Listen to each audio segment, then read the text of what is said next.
Hello, everyone, and welcome back to Horror Stories. I know many of you use these episodes to fall asleep, so before you drift off, I'd love it if you could leave a comment letting me know where you're listening from around the world. Also, don't forget to like and subscribe if you're enjoying the episodes.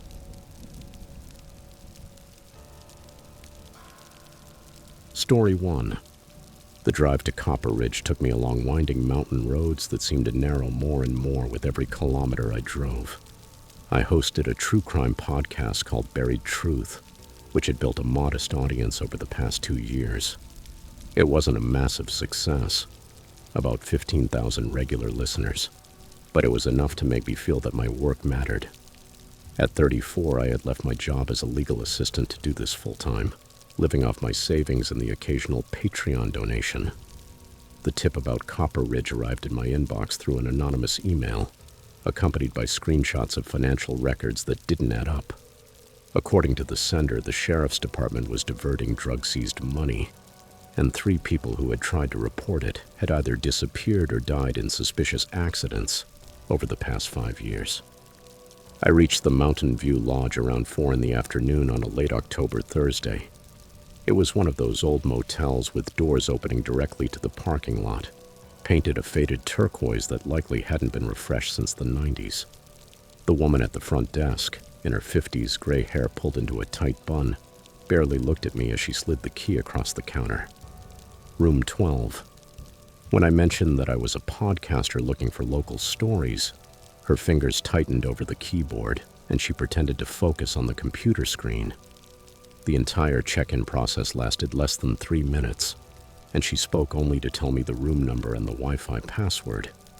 My first stop was Rosie's Kitchen, a classic diner with checkered floors and red vinyl booths, frozen in time. I ordered coffee and a slice of pie, placing my recorder on the table as I always did, so people would know our conversations might be recorded.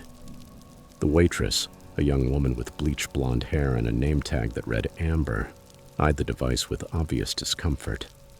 When I asked how long she'd lived in Copper Ridge, she muttered something about needing to check on other tables and practically fled.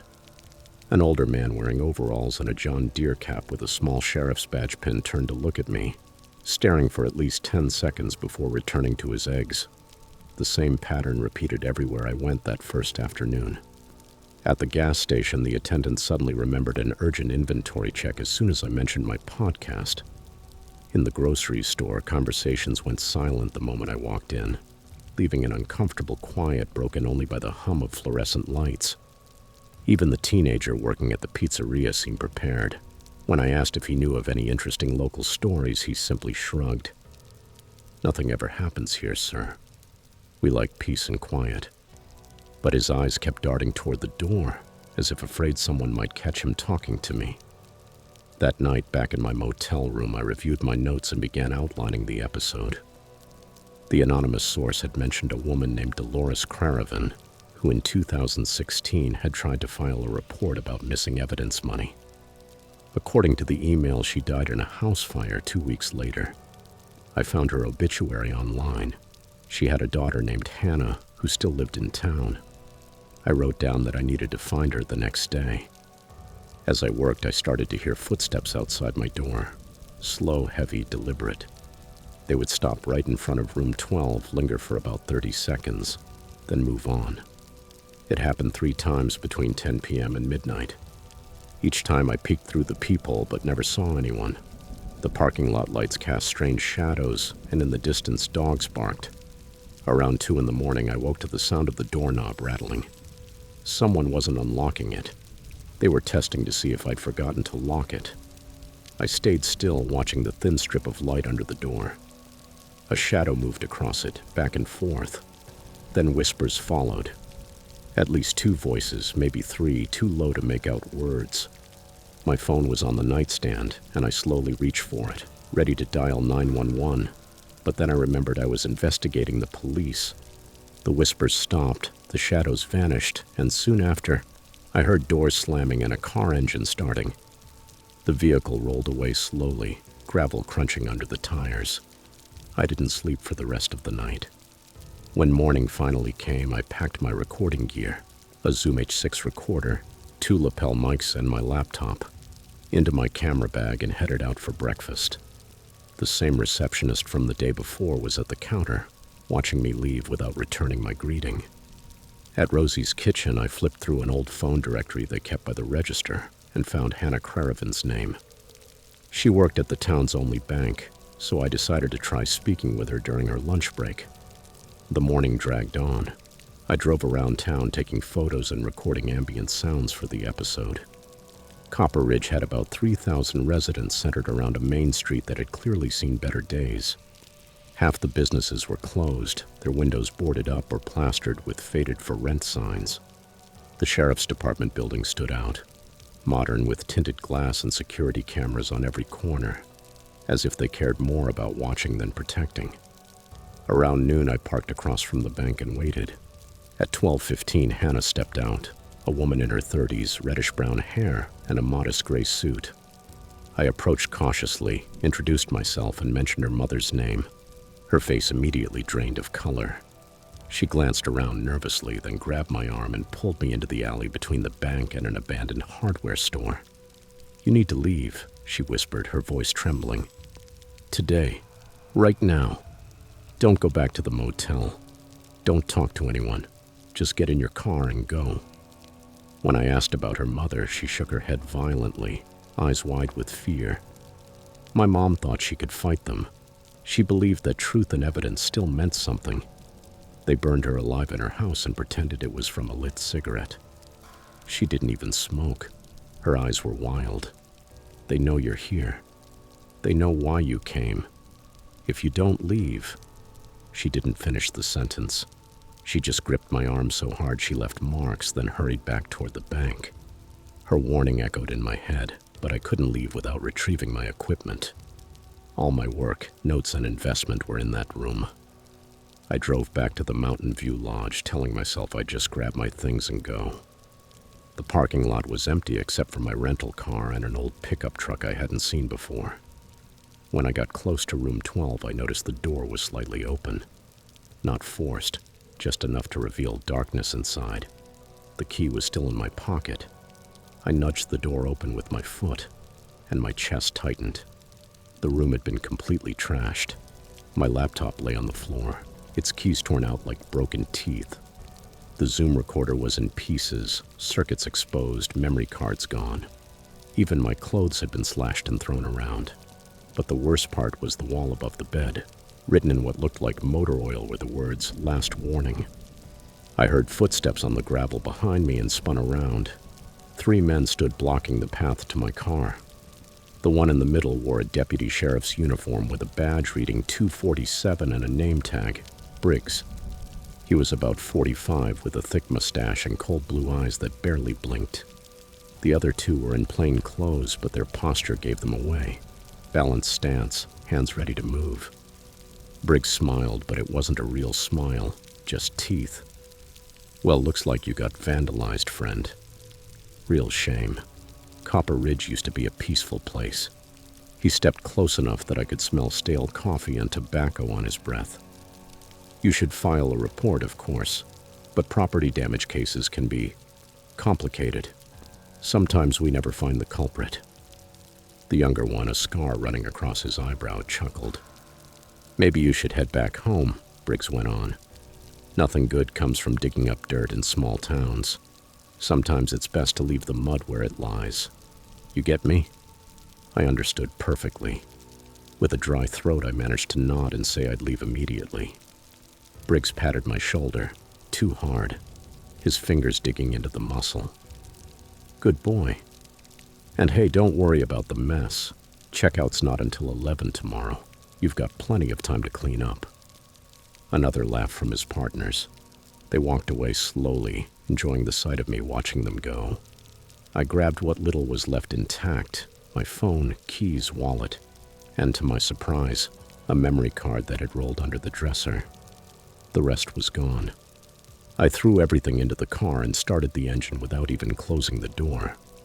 As I drove past the sheriff's department, I saw Briggs's patrol car parked out front. He was leaning against it, watching me.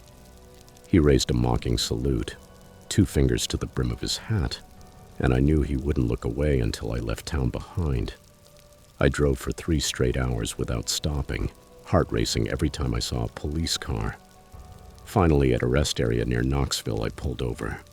I checked the memory card on my phone. It contained about 20 minutes of ambient town sounds, nothing useful.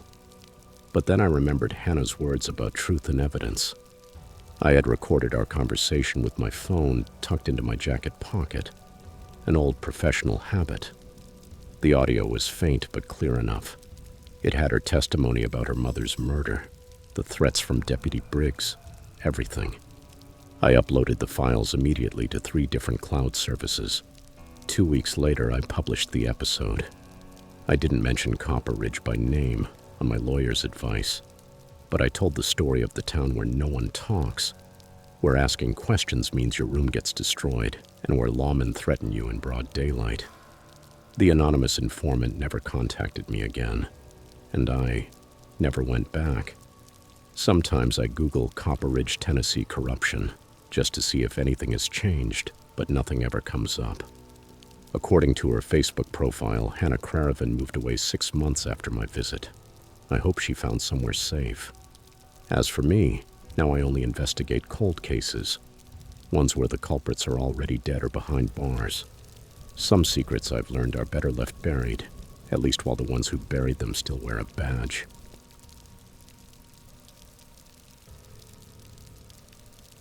Story 2. I arrived in Oak Hollow on a Thursday afternoon with 3 cameras, a stack of release forms, and enough optimism to fill a documentary grant application. At 32, I had already spent 5 years roaming the forgotten corners of the United States, chasing stories and surviving on arts funding and the occasional broadcast license. My beat-up old Subaru was all I had: home, transportation, and office. In it, I kept the recording gear that had become my way of understanding the world.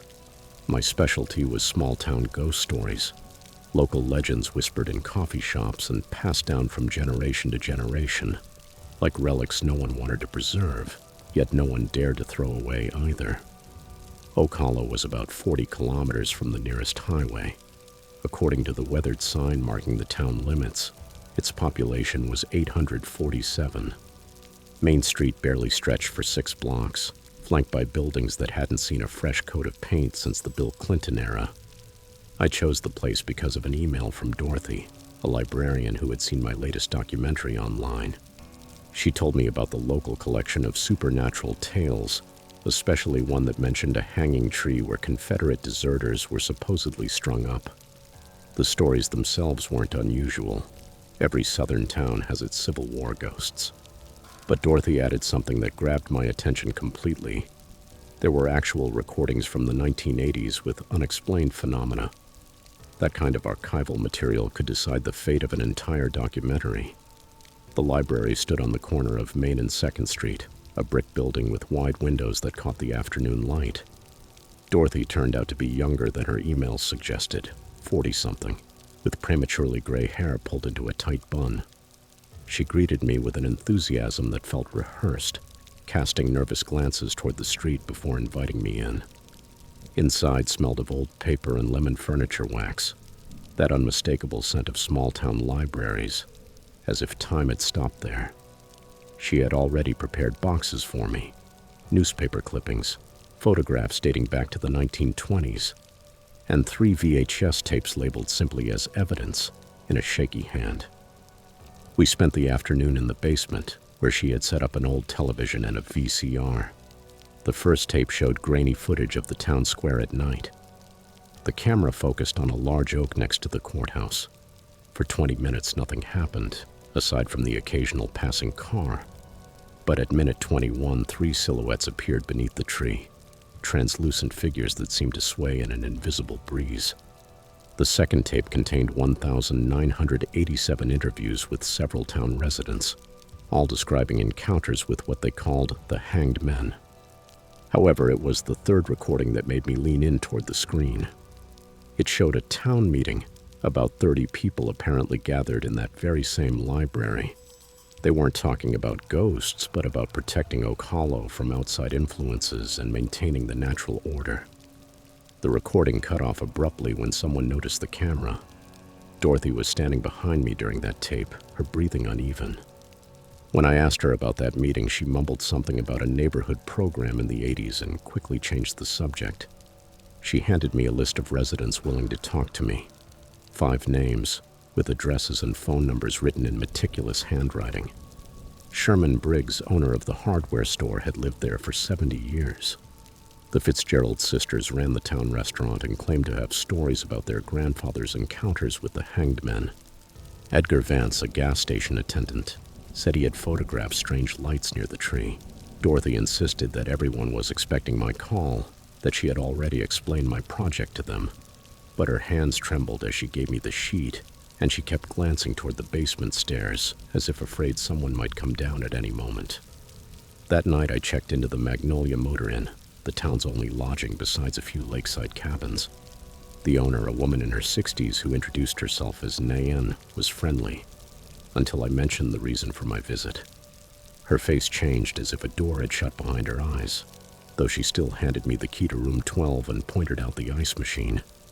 From my window I could see the parking lot and beyond it Main Street. In the distance I could make out the courthouse and the oak from the video. As night fell, I sat at the small desk with my laptop, transferring material and taking notes. Around 9 I noticed something odd. Cars creeping slowly past the motel, their headlights sweeping over my curtains. There weren't many, perhaps one every 15 minutes, but they all slowed down, as if they wanted to check whether my car was still there. The next morning I started early with the interviews. The first to receive me was Sherman Briggs at his hardware store, before it opened to the public. He was a tall man, with a deep gaze and hands marked by years of hard work. As he organized boxes of nails, he told me about the hanged men in a calm, undramatic voice. According to his account, 3 Confederate deserters were lynched by Oak Hollow residents in 1864, accused of trying to steal food and supplies. Their bodies hung from the oak for 3 days before anyone dared take them down.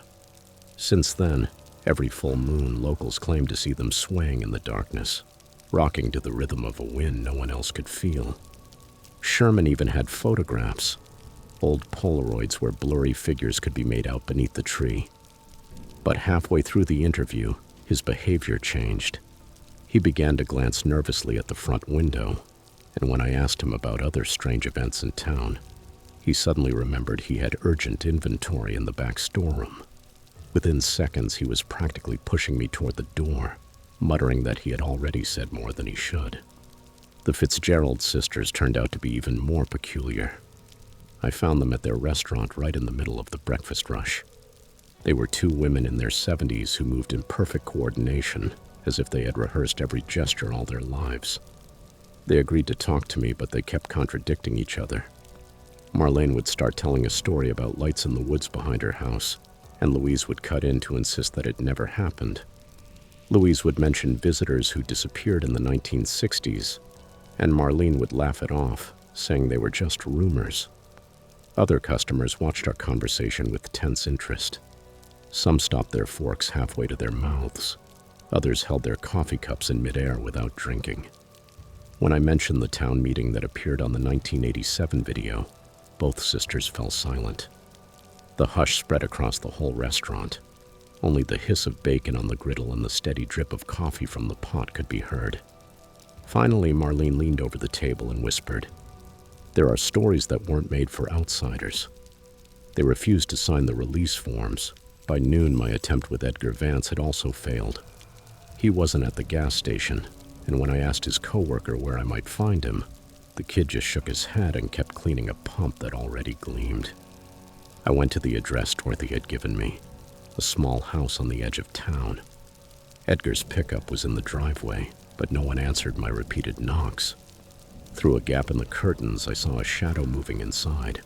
When I returned to my car, I found a folded paper under the windshield wiper, block letters written in black marker. "Stop asking questions. Leave tonight." The paper was clean, freshly printed, with no signs of aging. I looked around. The street was deserted. But behind the windows, the curtains shifted ever so slightly, and I felt clearly that I was being watched from several places at once. I went back to the library to find Dorothy, but the building was closed, even though the hours posted on the door said it should be open until 5. Through the glass, I saw lights on and movement in the back office. I called the number she had given me. It rang once and went straight to a generic voicemail.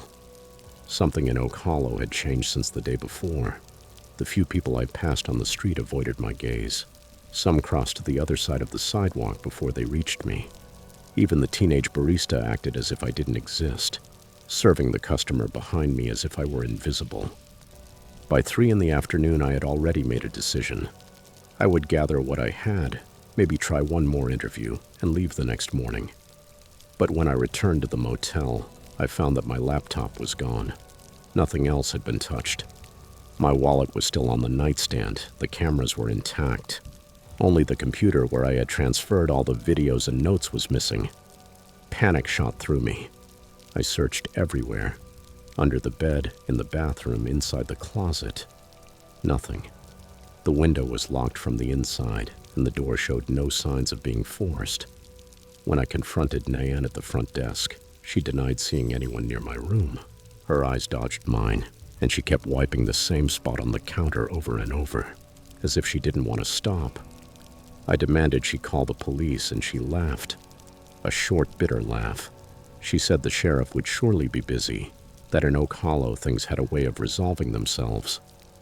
That's when I noticed the key panel behind the counter. The copy of Room 12 still hung from its hook, but the metal shone with fresh scratches. Someone had made a duplicate. I grabbed my bag with the cameras and headed straight to the car. I wouldn't wait for dawn anymore. I was leaving right then, but the Subaru wouldn't start. The engine turned once and died. I popped the hood. The cables had been cut, clean, freshly severed, the ends still gleaming. As I stared at the sabotage, cars began pulling into the motel lot. First a pickup, then a sedan, then another one. They arranged themselves in a semicircle in front of my car, engines running, headlights lighting up my face despite the afternoon light. No one got out. They just waited. I recognized one of the trucks. It belonged to Sherman Briggs, the hardware store owner. His weathered hands gripped the wheel rigidly. More vehicles lined up along the street, blocking both directions. Then Dorothy appeared, walking toward me with firm, slow steps. She looked older than the day before, gray hair loose over her shoulders. She stopped about 10 feet away and spoke in a soft but clear voice. "You have 2 options," she said. "You can hand over all your equipment, your notes, anything related to your documentary, and we'll take you to the county line. Or you can resist, and Oak Hollow will take care of you the way it always has with nosy outsiders since 1864. The way it did with the journalist in 1987 who filmed that meeting. The way it's done with anyone who tries to reveal what really happened under that oak." I had no choice. I gave them everything. Every memory card, every notebook, even the backup hard drives I had hidden in the spare tire compartment. They already knew they existed. Sherman Briggs and another man I didn't recognize loaded everything into a metal drum and doused it with gasoline right there in the parking lot. The black smoke of my work burning rose into the sunset sky, while Dorothy watched with an ambiguous expression, a mix of remorse and satisfaction. I couldn't read. They made me stand and watch until every fragment turned to ash. Only then did a young man with nervous eyes and trembling hands climb into an old rusted Chevrolet pickup. He told me to get in. I didn't argue. We drove in silence for 40 minutes, he clutching the wheel as if afraid it might escape, and I trying to imprint every detail of the route in my memory. The county line was marked by nothing more than a crooked sign. He stopped there, and before I could get out, he turned to me. Tears were running down his cheeks. He whispered that his sister had arrived in Oak Hollow in 2015 to do her thesis on folklore. 6 months later, they found her car at the bottom of Miller's Pond. Then he pressed something into my hand, a tiny black USB drive, and he shouted, "Run!" I didn't wait for him to change his mind. I ran until I reached the highway and managed to hitchhike to the next town. That same night, I took a Greyhound bus back to Atlanta. For weeks, I didn't dare look at the contents of the device. I was afraid of what I might find, or of confirming what I already suspected. When I finally gathered the courage, I plugged it into my computer. There were dozens of files, police reports, newspaper clippings, missing person cases, decades of disappearances, all with one point in common. Oak Hollow, the journalist from 1987, yes, but also a civil rights worker in 1963, a geology student in 1979, a travel blogger in 2018. All outsiders, all gone after visiting the town. The last file was a video, shaky footage shot on a phone. It showed the same oak from the tapes, but this time the figures under its branches weren't translucent or ethereal. They were real bodies swaying, still fresh. The date on the video, 3 days earlier, while I was still there.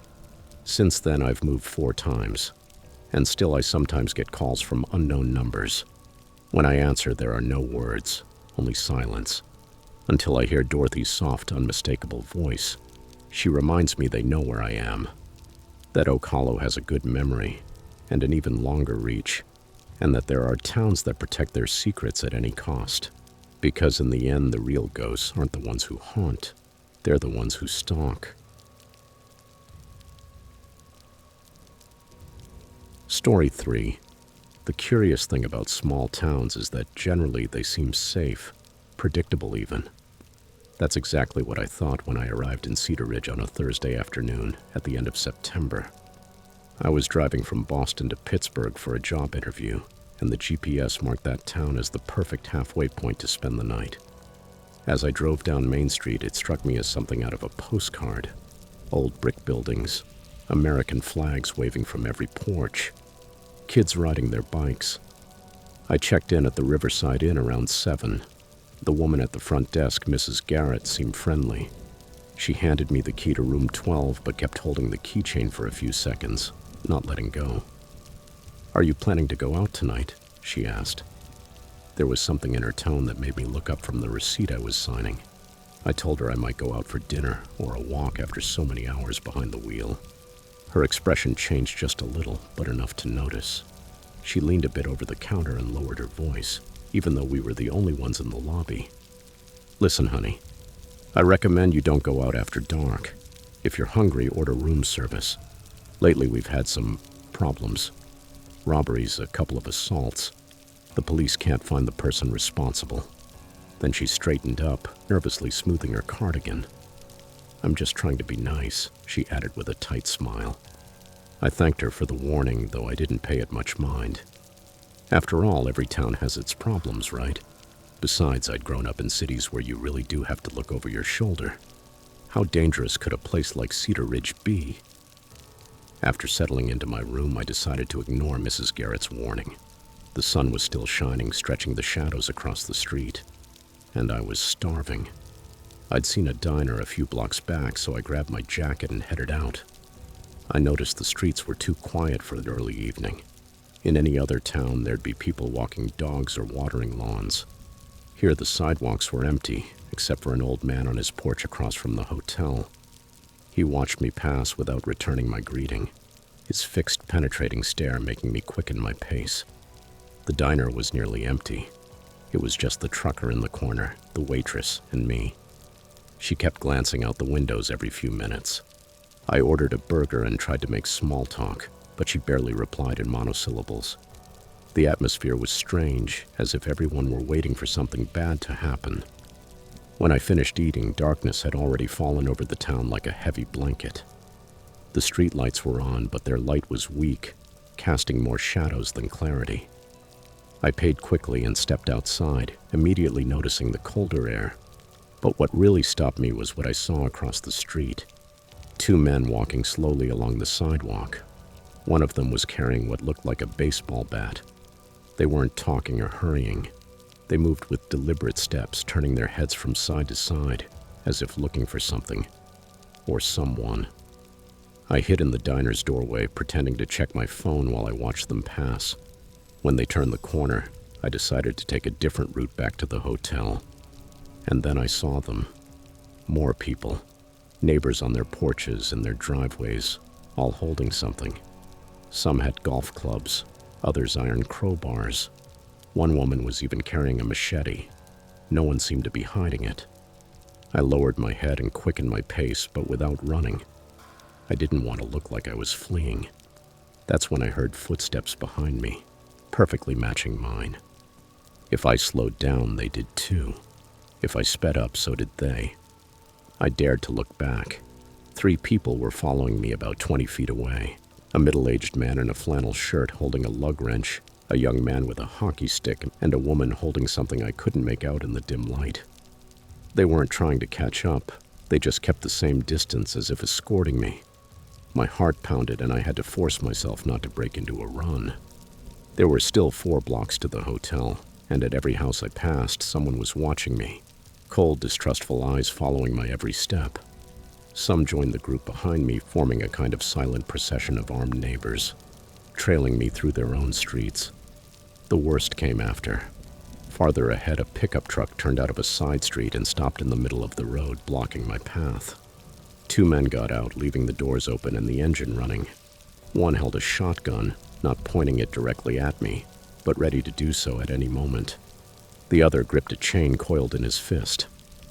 "Good evening," said the one with the gun, his voice ringing clear in the stillness. "We haven't seen you around here before." I stopped. Behind me, the group halted too, forming a semicircle. I explained I was just passing through, staying at the Riverside Inn. I tried to sound calm. The man nodded slowly as if considering it. "Did Mrs. Garrett check you in?" he asked. When I said yes, he exchanged a look with his partner. "Curious," he muttered. "We've had some problems lately. Outsiders coming in and causing trouble. You wouldn't know anything about that, would you?" The accusation hung in the air like thick smoke. I told him I'd arrived that very afternoon, showed him my room key, even offered to call the front desk to confirm. But I could see on their faces they'd already decided what they wanted to believe. The man with the chain took a step closer. I could smell the beer on his breath. "See, the last robbery was at the Hendricks place," he said in a low, threatening voice. "Just 2 houses down from the hotel. It happened 3 nights ago, and their security camera recorded someone who looks a lot like you." I tried to protest, to say that 3 nights earlier I was in Boston, but he cut me off. "Here we take care of our own. The police can't do anything, so we handle it." The group murmured in agreement, and I heard the unmistakable sound of someone racking a shotgun. I realized then they weren't looking for the truth. They just needed someone to blame, and I was the perfect outsider. That's when I noticed something worse. Many of them had dark stains on their clothes. The woman with the machete had sleeves splattered with what looked like dried blood.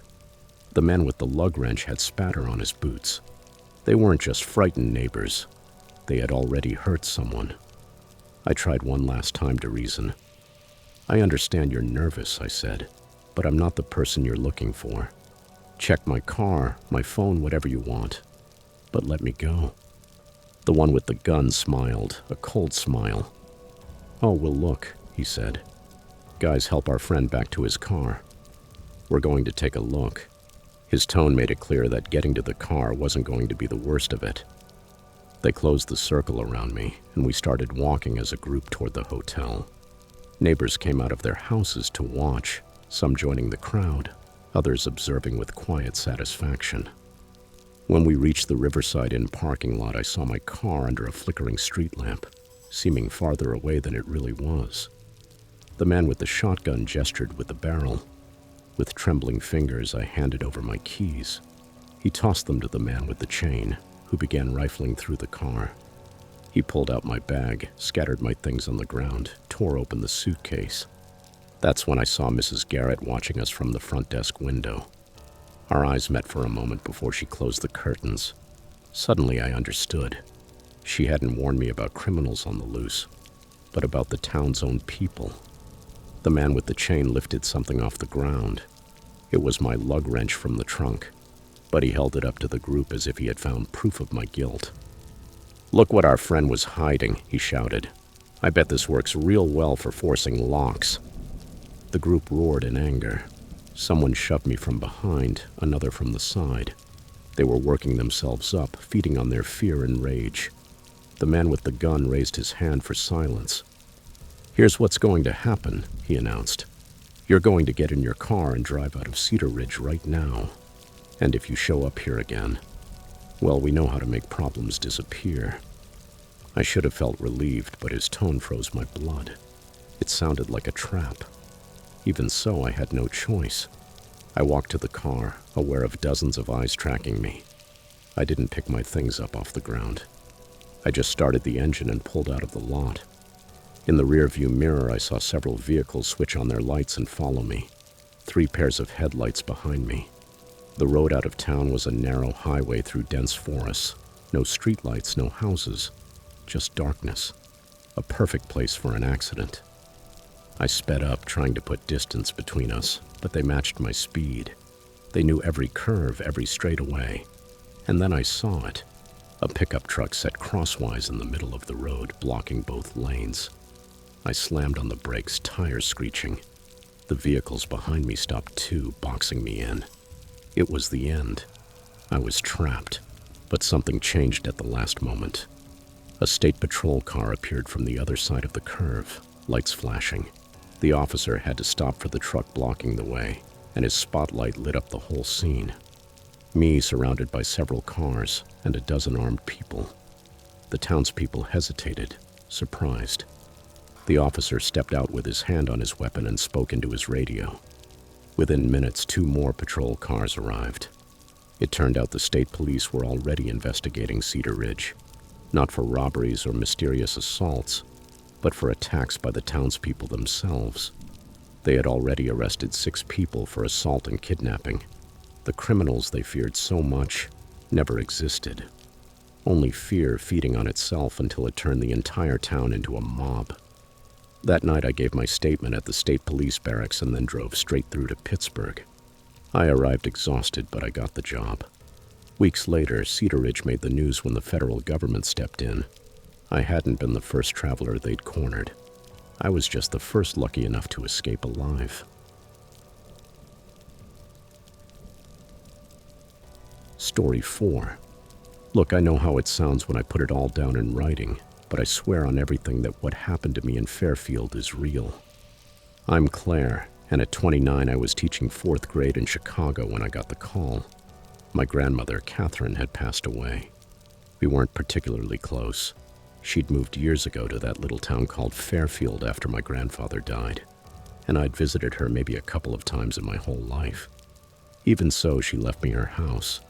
My parents said it was because I was the only one in the family who still sent her Christmas cards, which, to be honest, made me feel pretty guilty. I was going through a messy divorce. My ex got half of everything, and frankly, I needed a place to live that wouldn't cost me a fortune. The timing felt like a sign from the universe. A new beginning in a small town where no one knew about my failed marriage or the disaster my life in the city had become. The drive to Fairfield took about 3 hours, along winding country roads that seemed to narrow as I got farther from civilization. When I finally arrived at Catherine's house, my house I suppose, I found an old Victorian with peeling white paint and a wraparound porch that creaked in the wind. The real estate agent had given me the keys weeks earlier, but seeing it in person was different. The property covered about 2 acres, surrounded by huge oaks that blocked most of the sunlight even at midday. The nearest neighbor was almost a kilometer away. At the time, that seemed perfect. I thought about how peaceful it would be, how I could finally get my head on straight without the constant noise of traffic and sirens. The moving truck had dropped my things off the day before, so there were boxes everywhere. That first night, I ordered pizza from the only place that delivered and sat on the porch steps to watch the fireflies dance across the yard. It felt like the beginning of something good, something healing. The weirdness started on my 3rd morning there. I went out for the mail and found a folded piece of graph paper tucked under the door knocker. No envelope, just a ruled sheet with words scrawled in blue ink. Go back to the city. I figured it was a prank by local teenagers testing the newcomer. In small towns, they can be weird about outsiders, right? I crumpled it up and tossed it in the kitchen trash. 2 days later, there was another. Same handwriting, same blue ink, but now it said, "Don't open the window at night." That one gave me goosebumps. It was more specific, more personal, as if whoever wrote it knew my habits or was watching which windows I left open. From then on, I started locking up at night, even though I'd never been paranoid. The messages continued every few days, always appearing when I wasn't looking. "You don't belong here." She tried to warn them. The trees remember everything. Each one stranger than the last, and the handwriting increasingly unsteady, as if the writer were losing their composure. I tried staying up a couple of nights to catch whoever was leaving them, but I never saw anyone. Either the person was very good at hiding or knew my schedule better than I did. The one that really unsettled me was, she tried to warn them. It had to be referring to Catherine, my grandmother.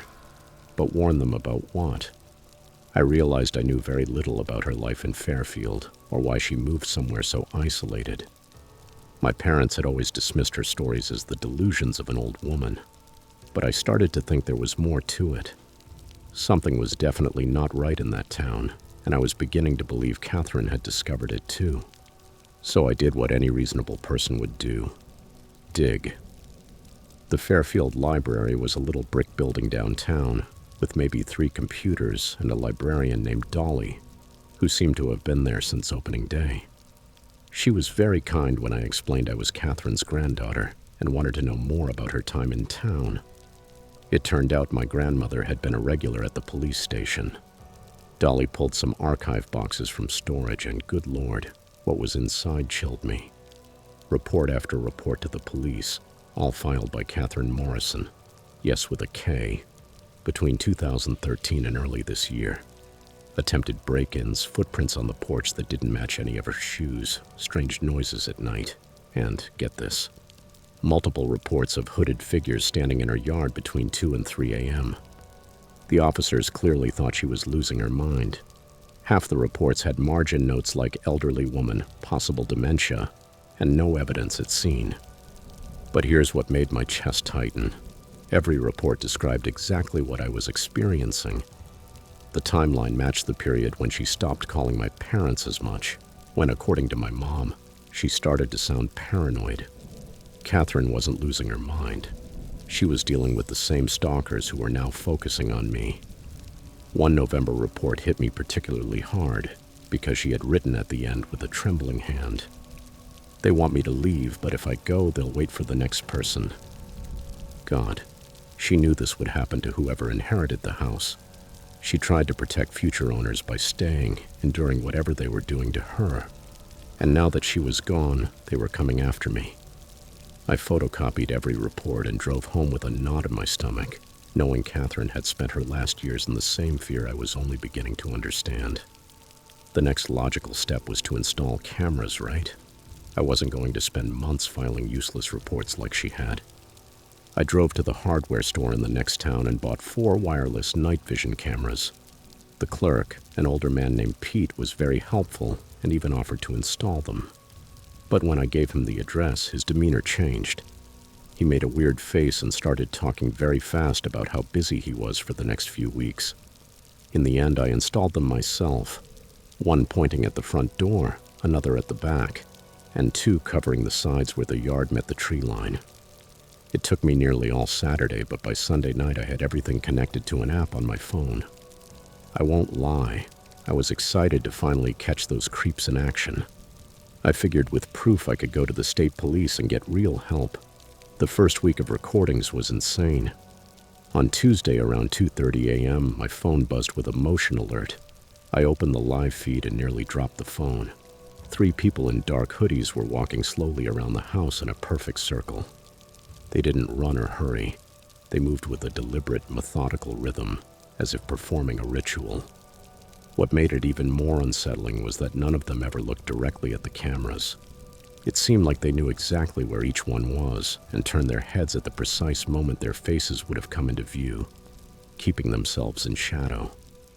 The whole thing lasted about 20 minutes, and then they vanished into the trees as if they'd never been there. I watched the video about 50 times looking for identifiable features. Impossible. All I could deduce was that one was shorter than the others, and that they moved with such eerie coordination it froze my blood. After that, I barely slept for 3 days. I kept checking the cameras, jumping at every creak of the old house. The messages stopped appearing after I installed the cameras, which should have reassured me, but actually made everything worse. I felt they were changing tactics, escalating towards something I couldn't anticipate. On Friday night, I took 2 sleeping pills because I was a wreck. Bad decision. Around 4 a.m., I woke to the worst sound I've ever heard, the house alarm shrieking like the world was ending. I staggered up, still groggy, and checked my phone.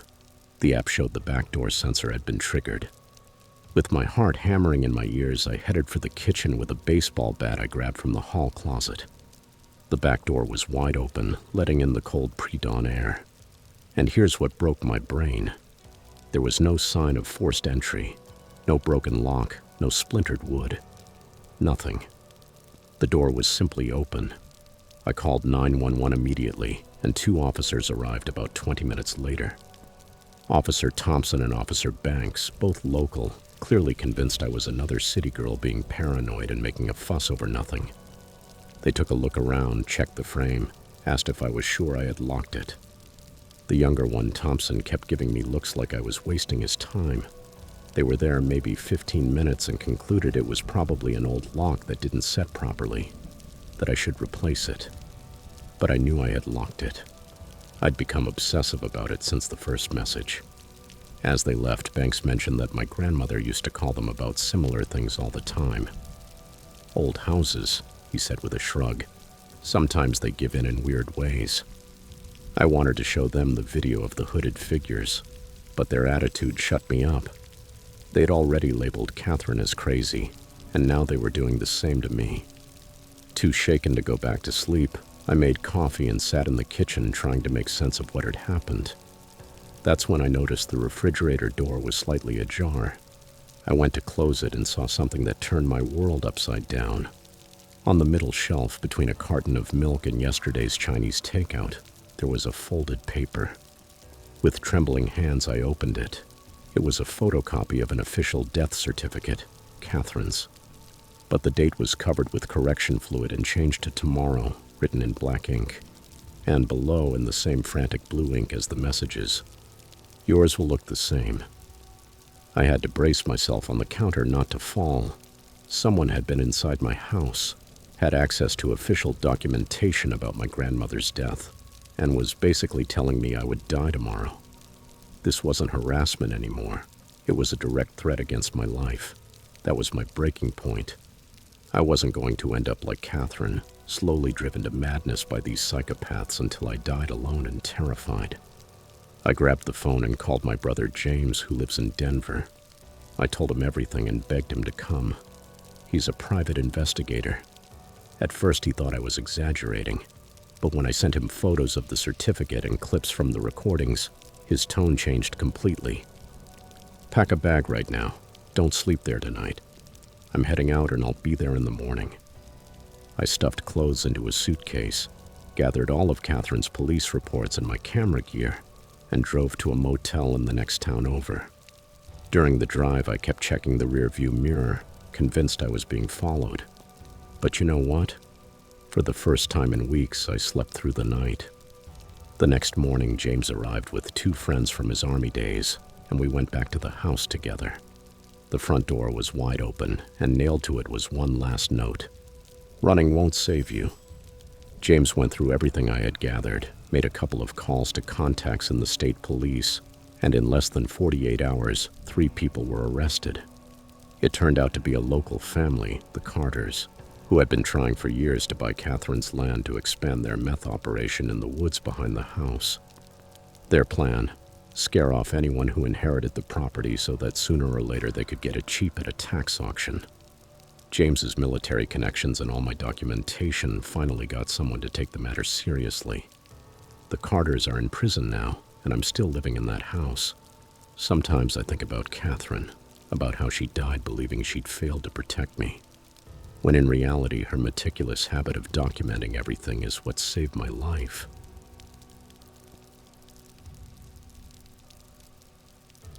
Story 5.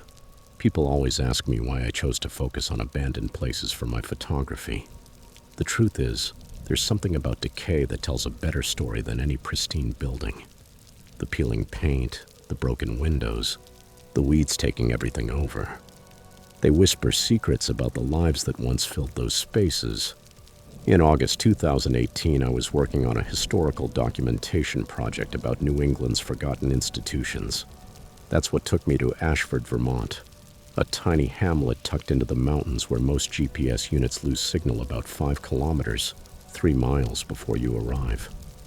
I'd heard rumors about an old asylum, the Hillrest State Hospital, shuttered since the late 80s. At 32, I'd already photographed dozens of similar places, but there was something about this one that felt different even before I set foot in town. Maybe it was the way people's voices dropped to a whisper when they mentioned Ashford. Yes, some pronounced it differently. Or how the forums for abandoned site explorers had surprisingly little information about Hillrest despite its size and history. Entering Ashford felt like stepping back in time. The main road barely allowed 2 cars to pass, flanked by towering pines that blocked much of the afternoon sun. When I reached the supposed center, I counted maybe 15 buildings total. A gas station that didn't seem to have been updated since the 70s, a grocery with faded Coca-Cola signs, and a diner called Murphy's that had seen better decades. The people I passed were polite enough, but there was a guardedness in their manner. When I mentioned I was a photographer interested in local history, their smiles turned stiff and the conversations quickly shifted to the weather, or to how I should probably get back to the main highway before dark. The gas station clerk, a weathered man named Frank with calloused hands and a wary look, told me bluntly there wasn't much to photograph around there. But when I brought up Hillrest, he changed completely. Suddenly he was very interested in rearranging the cigarette display behind the counter, muttering that the old place had been demolished years ago. The way he avoided looking at me told me everything I needed to know. Hillrest was still standing, and for some reason the locals didn't want outsiders to know it. I tried another approach and headed to Murphy's Diner, hoping the coffee would be better than the intel. The interior was dim, with those old vinyl booths, probably there since the 60s, cracked and patched with electrical tape. Only 3 other customers were there, an elderly couple sharing apple pie, and a middle-aged woman reading a paperback while nursing what looked like her 3rd cup of coffee. The waitress, no more than 25, had that small-town warmth that feels genuine, until I mentioned why I was in town. Her name tag said Bethany, though some called her Bethy. She wore strawberry blonde hair in a messy bun and tired eyes that betrayed weeks of double shifts. When I asked about historical sites in the area, in particular anything related to the old hospital, her pen froze in midair. She glanced nervously toward the kitchen, leaned in and lowered her voice to almost a whisper. "Look, sir, I don't know what you've been told, but there's nothing up there worth seeing. That building's been empty for decades and it isn't safe. The foundations are sinking, the roofs have collapsed, and it's probably full of asbestos." It struck me as odd how specific her warnings were for someone claiming there was nothing to see. She rattled off structural damage and environmental risks like she'd given that same speech many times. And then the thing happened that really set off my alarms. The kitchen door swung open, and an older man, probably the cook or the owner, came out. The moment he saw Bethany talking to me, his face darkened. He didn't say a word. He shot her a look that made her straighten up immediately and switch the subject to the daily specials. The whole scene lasted 30 seconds at most, but it was clear that talking about Hillrest was strictly forbidden. After that, Bethany went almost on autopilot. She refilled my coffee without meeting my eyes and practically tossed the check onto the table. As I left, I noticed the older man watching me through the window, arms crossed, scowling. I had a strong feeling that word of the nosy photographer was already spreading through town, and that only made me more determined to find out what they were trying so hard to hide. I spent the rest of the afternoon circling the outskirts, looking for a route to the old hospital. Most were unmarked dirt tracks disappearing into the woods, and my sedan wasn't made for off-road adventures. Finally, about 6.5 kilometers, 4 miles north of town, I found what looked like an old service road, half hidden behind a rusty metal gate someone had left slightly ajar. The chain that should have secured it hung loose, as if it had been cut recently and then made to look intact from a distance. Weeds had pushed up through the cracked asphalt, and tire tracks marked the mud, sign that the route was still used from time to time despite its abandoned appearance. The road climbed through a dense pine forest for about 3 kilometers, 2 miles, and opened into a clearing where I got my first view of Hillrest State Hospital. The building was huge, 4 stories, with 2 long wings extending from a central structure. Even from a distance, you could tell most of the upper windows were boarded over, while others gaped open like empty eye sockets. The red brick facade was stained by decades of weather, and ivy had claimed broad swaths of wall. As I approached the main entrance, excitement mixed with a dull unease. The door was secured with heavy chains and a no trespassing sign. But like the gate below, someone had been there recently. Fresh cigarette butts by the steps and footprints in the mud veering toward one side. The structure was in better shape than Bethany had said. Yes, there was obvious decay, but it was far from the total ruin she'd described. Most telling were the ground floor windows, boarded from the inside, which suggested someone wanted to prevent people from looking in, more than to secure a derelict property. I circled the building, documenting everything with my camera, until I saw something that sent my pulse racing. In what looked like the administrative wing, one of the boards covering a ground floor window was loose, leaving a slit you could peer through. What I saw made it clear the place wasn't as abandoned as they claimed. The hallway looked dusty, sure, but not in shambles. And more importantly, there were fresh tire marks pressed into the dusty film on the floor, as if someone had been moving equipment or furniture. I found a side entrance with a forced lock, probably courtesy of earlier urban explorers. The heavy metal door screeched when I pushed it, the sound echoing through what felt like miles of empty corridors. The smell hit me at once, not the usual must of abandonment, but something sharper, almost clinical. Disinfectant, old paper, and something I couldn't place. Inside was a maze of long corridors with doors on either side, most closed or blocked. Along the baseboards, strips of emergency lighting still worked, bathing everything in an eerie green glow, like being underwater. The deeper I went, the more I found that didn't match an abandoned asylum. In what looked like the main reception, there was a desk that seemed recently used, coffee cup rings and pen grooves still fresh. Several filing cabinets were unlocked, and when I opened one, I found manila folders with documents that turned my photographer's curiosity into fear. They were photocopies of old medical records, but not the kind you'd expect at a normal psychiatric hospital. Files from the 60s and 70s described treatments that sounded more like torture than therapy. Electroshock at voltages far above standard practice. Experimental drug cocktails with no apparent clinical purpose. Surgical procedures that seemed designed to test the limits of human endurance, not to heal. Worse, many files had recent handwritten notes, as if someone had been studying them. One in particular gripped me, a patient identified only as Subject 47, subjected to something called cognitive restructuring therapy for 18 months. The description was vague but chilling. Sensory deprivation, chemical restraints, and what the notes called perception modification techniques. Most unsettling, a new document clipped to the old file, a modern psychological assessment form dated today, filled out in careful handwriting for someone identified only by initials. The symptoms described matched almost exactly those of Subject 47 from 50 years earlier.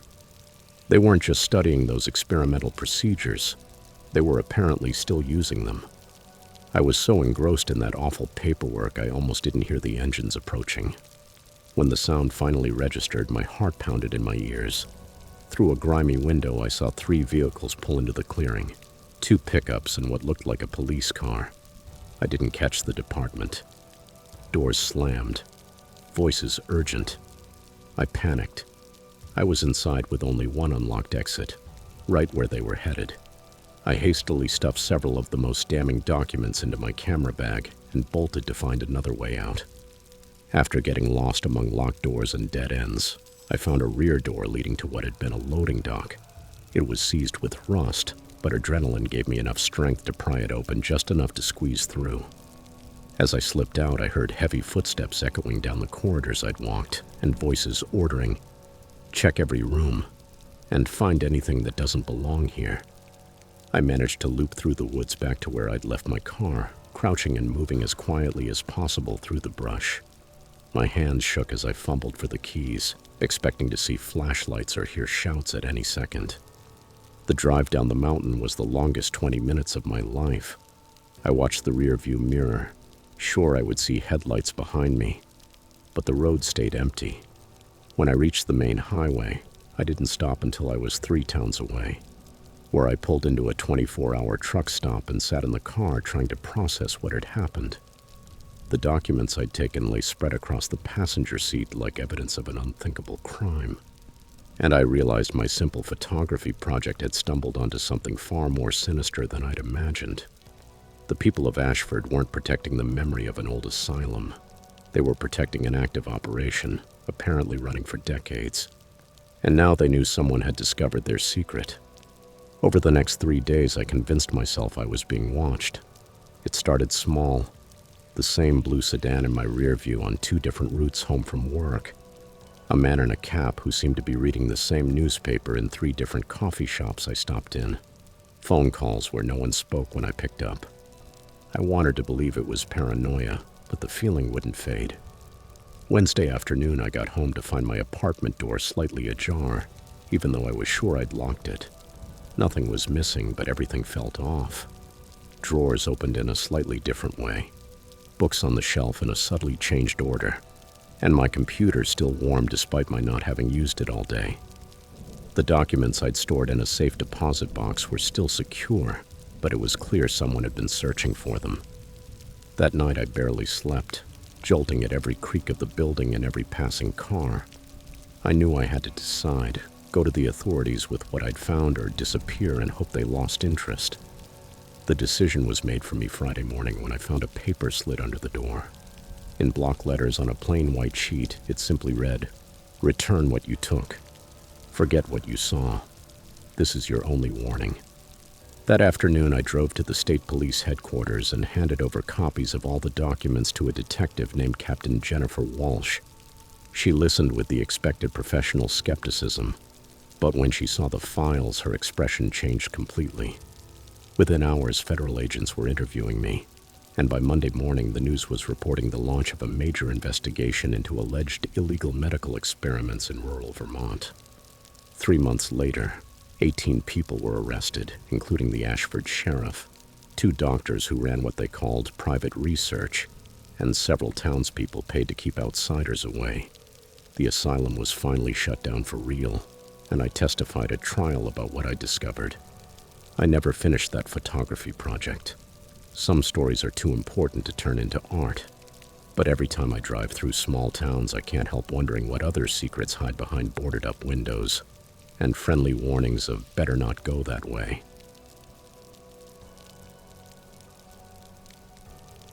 Story 6. The gas station attendant wouldn't look me in the eye when I asked about the missing hikers. That should have been my first warning. I drove to Blackwater on a Thursday afternoon in September 2014, following the trail of disappearances that stretched across 3 counties. As a freelance journalist, I'd covered everything from corporate fraud to small-town corruption. But this story felt heavier, somehow different. The attendant, a thin man with grease-stained fingernails, kept glancing toward the sheriff's office across the street while he filled the tank. He muttered something about people getting lost in the mountains all the time and practically threw my change at me before hurrying back to his booth. Blackwater doesn't show up in tourist guides, and now I understood why. Main Street had around a dozen buildings, half of them boarded up with plywood faded by the sun. Paint peeled from the remaining facades like diseased skin, and the few people I saw walking did so with purpose, heads down, avoiding eye contact. I parked in front of Mabel's Diner, the only place that seemed to have any life, and grabbed my notebook and recorder. Through the window, I saw locals hunched over their coffee cups. Their conversations died the instant I pushed the door open. The silence that followed was so dense it almost suffocated. I slid into a booth in the back, trying to look normal while every gaze tracked me. The waitress, a woman in her 60s with silver hair and a tight bun, approached with deliberate slowness. Her tag said Gladys, and her smile didn't reach her eyes. I ordered coffee and the daily special, then asked if she'd heard about the hikers who went missing last month. Her hand trembled slightly as she poured. A few drops splashed the checkered tablecloth. "We don't talk about that," she whispered, barely audible. "Best if you don't either." Before I could ask what she meant, she was already back in the kitchen, leaving me with more questions than answers. The sheriff walked in 20 minutes later, and I knew it was him before I saw the badge. He had that unmistakable small-town authority gait, squared shoulders, as if every inch of the place belonged to him. Sheriff Clayton, according to the brass nameplate on his uniform, had the build of a washed-up high school quarterback. Broad chest, thick neck, and hands that looked like they could crack walnuts. He came straight to my table and sat down without being invited. "I hear we've got a reporter around here asking questions," he said, his pale blue eyes examining me like something scraped off his boot. "Did Gladys call you?" I asked. He just smiled, showing tobacco-stained teeth. "Everybody calls me when a stranger shows up sniffing around. That's how we keep the peace in Blackwater. I'm just doing my job, Sheriff. 3 hikers have disappeared in this area in the last 2 months. Their families deserve answers." I kept my voice steady, professional, though my pulse jumped when his jaw tightened. He leaned in close enough that I could smell coffee and cigarettes on his breath. "Those folks got lost in the mountains. Happens every year when city people think they know these trails better than the locals do. There's nothing sinister about it." His tone suggested the conversation was over, but I pressed on. "Their cars turned up at different trailheads, all within 8 kilometers, 5 miles of town. It's odd that they'd all get lost so close to civilization." Clayton's smile vanished, replaced by something cold and dangerous. "You'd be surprised how fast these mountains can swallow someone up. Weather shifts, trails get overgrown, and suddenly you lose your way. My best advice: finish your meal and head back where you came from tonight." I spent the rest of the afternoon driving, taking photos of the abandoned buildings and of the 3 trailheads where the vehicles had been found. Each site followed the same pattern: isolated parking lots ringed by dense forest, no cell coverage, and trails that were well maintained only for the first 100 meters, about 100 yards, before turning to brush and barely there paths. At the second trailhead, I found something the initial reports hadn't mentioned: fresh tire tracks heading off the main path. They were too wide to belong to a regular car. Following them on foot, they ended abruptly in a clearing with freshly disturbed soil. The ground was darker, turned over, as if someone had been digging. I took photos from every angle, unease growing with each click. By 5 o'clock, the sun was slipping behind the mountains, stretching shadows over the forest floor. I decided to check into the town's only motel, a dive called the Pinterest Inn that didn't look like it had been updated since the 70s. The clerk, a jittery young man with acne scars and shifty eyes, handed me the key to room 12 after I paid cash up front. "Planning to stay long?" he asked, fidgeting with a pen. I said maybe a few days, and he shook his head immediately. "Most folks just pass through. Not much to see in Blackwater." As I walked to the room, I saw him pick up the phone, dial, and speak in whispers while watching me through the office window. The room smelled of mold and old cigarettes. The bed creaked under my weight, and the TV showed nothing but static. I spread my notes and photos across the bedspread, trying to piece together a pattern. Around 8 p.m., I walked to the town records office, hoping to find historical documents on missing persons. According to the faded hours on the door, the building should have been open until 9, but it was dark. I peered through the window.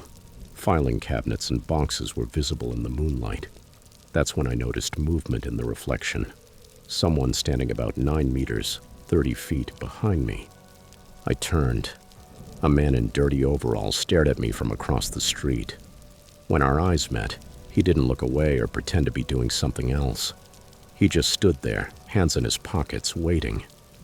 I headed back to the motel and he followed, keeping the same distance. He didn't get closer, but he didn't fall behind. 2 more people joined along the way, emerging from shadows between buildings as if they'd been waiting. By the time I reached the Pinterest, there were 5, all holding that strange distance, all watching. I latched the door, shoved the dresser against it, and called my editor, Carla, in Philadelphia. The connection was awful, crackling with static, but I managed to tell her about the sheriff's threats and the freshly turned earth I'd found. "Get out of there," she said immediately. "It's not worth it. We'll send someone with backup." But as she spoke, the line died. I tried calling back. Nothing. My phone showed no signal, even though I'd had 2 bars a few hours earlier. Through a slit in the curtains, I saw them still in the parking lot, now with 3 more figures. They didn't speak or move, standing in a loose semicircle facing my room. Around midnight, the doorknob started to rattle, first slowly, like testing if it was locked, then harder, metal scraping as someone tried to force it. The dresser held, but I could hear breathing on the other side, heavy, deliberate. A different voice, rough and deep, spoke through the door. "We know you found the dig site. You should have listened to Clayton. Now you're part of the problem that needs solving." The rattling stopped, but I didn't sleep. I sat in the bathroom with the door closed, laptop open, uploading every photo and note to the cloud while I still had battery. Around 3 a.m., I heard engines outside, several vehicles. Their headlights swept across my window. Through the little bathroom pane, I saw a caravan of pickups heading toward the forest in the same direction as those tire tracks. Then it all clicked. The hikers hadn't gotten lost. They'd stumbled onto something they shouldn't have seen. And now I had too. I waited until dawn and moved. The parking lot was empty except for my car, which now had 2 slashed tires. The sidewalls were cleanly cut, on purpose. But I was prepared for emergencies. I had to fix a flat in the trunk. I worked fast, knowing I was probably being watched from somewhere, pumping in just enough foam to get rolling. The main road was blocked. Clayton's cruiser sat crossways in the asphalt, and he was leaning against it, arms crossed, waiting. I didn't stop. I yanked the wheel hard left onto a dirt service road I'd seen the day before, the patched tires protesting as I floored it. In the rear view, I saw Clayton sprinting for his vehicle, but I already had a head start. That service road was rough, potholes, loose gravel, but it connected to the state highway about 13 kilometers, 8 miles away. They were the longest 8 miles of my life. After the first kilometer, 2 pickups appeared behind me, gaining ground. The speedometer hit 60 on a road posted for 30. The car fishtailed on the curves, branches scraping the windows. Once they got close enough that I could see the driver of the lead truck, the same man in overalls who'd followed me the night before. He tried to clip my bumper, but I swerved at the last second, nearly dropping into the ditch. I reached the highway with about 90 meters, 100 yards, to spare, merging into blessed traffic, a river of normal cars with normal people living normal lives. The pickups didn't pull onto the main road. They stayed at the intersection, watching me go. I drove straight to Philadelphia, 12 hours without stopping except for gas, checking the mirrors over and over. The piece I wrote laid everything out. The pattern of disappearances, the sheriff's obstruction, the nighttime caravans, and my own near escape. The state police opened an investigation 2 weeks later, but by then most of Blackwater's residents had scattered.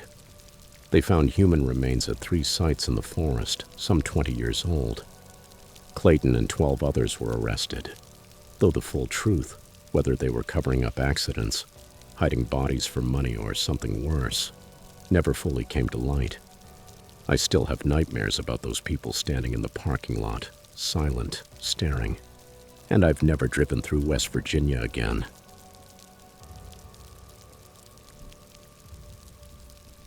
Story 7. The last stretch of road before Hollow Creek looked like it had been torn from the pages of some forgotten American ghost story. Flat, endless fields blurred under a sky that couldn't decide between sunset and storm. I was driving coast to coast for work, cutting through Nebraska to save time, when my truck began to sputter just past mile marker 72.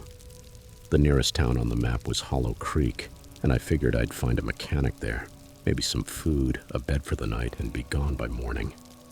I never planned to stay longer than that. Places like Hollow Creek have a way of feeling empty without being quiet, as if the air itself is holding something in. The town had a permanent sense of vacancy.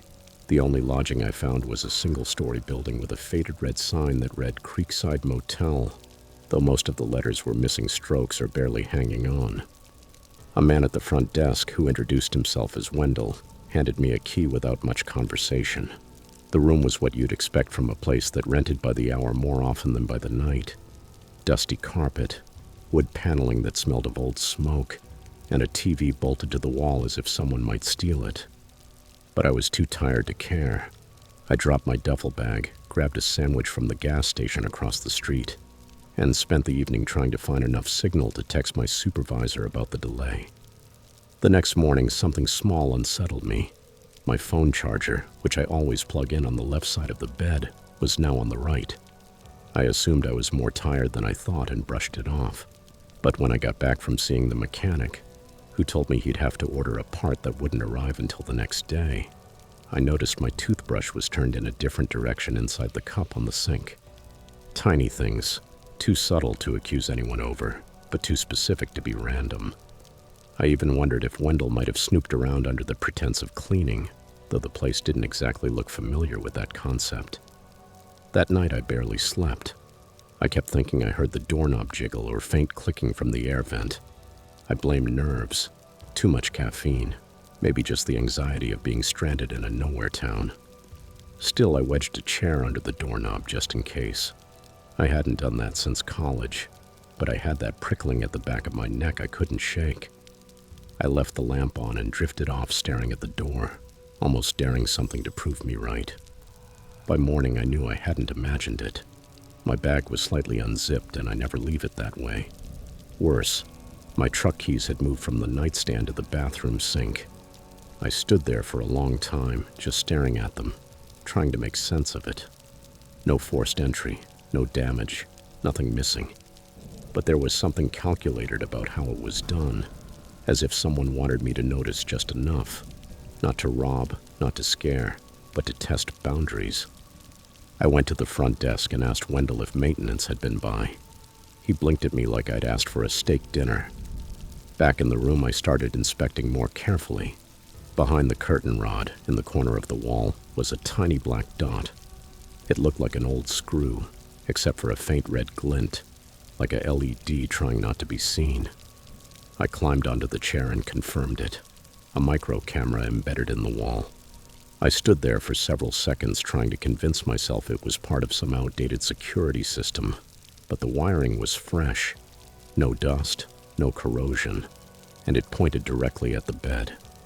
I felt watched, not through the lens, but by unseen eyes somewhere else. I unplugged the lamp, unscrewed the light bulb, flipped the mattress, checked every reachable surface. I ended up finding 2 more cameras, one hidden behind the smoke detector and another drilled under the desk. None of it made sense. I wasn't anyone special. Self-employed electrician, no debts, no record, no known enemies. And Hollow Creek didn't seem like the kind of place where something like this happened by chance. It started to feel less like bad luck and more like I'd been chosen, targeted even. And what struck me most wasn't just the presence of the cameras, but how recently and precisely they'd been installed. That meant someone either knew I was coming, or someone there picked their guests on the fly. I packed what little I'd unpacked, called the mechanic, and told him I'd find another shop in the next town. He paused a second too long and said, "You sure you want to do that?" Like he already knew why I was leaving in such a hurry. That tone stuck with me. It was subtle, almost lazy, but there was something underneath it. Like he'd been through this dance with someone else before. I didn't even check out. I left the key on the side table and went straight to the office. It was empty, blinds drawn, lights off. Wendell had vanished as if he'd never existed. I circled the building, knocked once, twice, no answer. I didn't force anything. I just got in my truck and drove to the next service station, praying they'd have what I needed. Leaving town, I noticed something I hadn't before. A security camera mounted on a telephone pole near the motel, aimed not at the road but at the parking lot. No label, no municipal seal, just a black casing bolted to splintered wood. In the next town, the mechanic took a look at the truck and told me the fuel line had been tampered with. Not worn out, tampered with, by someone who knew what they were doing. He showed me where the clamp had been loosened, just enough to cut pressure, not enough to be obvious. I asked how long that would take someone. He shrugged. Couple minutes tops. That's when everything clicked. I hadn't stumbled into Hollow Creek by accident. I'd been brought there. I filed a report at the sheriff's office in the next county, but I never heard back. A week later, I got a generic email saying they'd investigated and found nothing unusual. I tried calling once. No one returned the message. It didn't matter. I already knew I wasn't meant to get answers. Hollow Creek isn't the kind of place that makes headlines. It swallows people quietly, neatly, as if they never existed. Since then, I don't take shortcuts on back roads. I don't stop in towns that don't show up in searches. I sleep in my truck if I have to. There's something about Hollow Creek that still unsettles me. Not just because of what happened, but because of how easy it was for them. As if they'd done it before. As if they were going to do it again.